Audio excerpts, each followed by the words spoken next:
இன்னைக்கு நைட் நம்ம வீட்டில் என்ன ஸ்பெஷல் பார்த்தலாமா? 7:15க்கே சாப்பிட்றோம். இன்னைக்கு நைட் வந்து லைவ் வருவேன், மிஸ் பண்ணிடுறத வாங்க. நம்ம ரெகுலேட்டர் வந்து வாங்கிட்டு வந்து நான் மாட்டிட்டேன். என்னாச்சுடா? ரெகுலேட்டர் வந்து வாங்கிட்டு வந்து மாட்டிட்டேன். நாங்கள் சாப்பிடவே இல்லை. அது மதியம் 2 தோசை சாப்பிட்டா மறுக்கா சாப்பிடலை. பசி சரியான பசி. வாங்கிட்டு வந்தாச்சு, போட்டு சூடாக. ஏமா என்னோடதுல மட்டும் டெக்கரேஷன் இப்படி?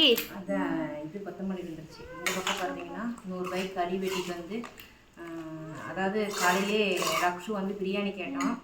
அதனால பிரியாணி அவங்க கேட்ட கடையில் க்ளோஸ் பண்ணிட்டாங்க, கடையில். அதனால சிக்கன் 100 ரூபாய்க்கு வெட்டிட்டு வந்து சிக்கன் கிரேவி சாப்பிடணுன்னே ஊறுது வாய்க்குள்ள.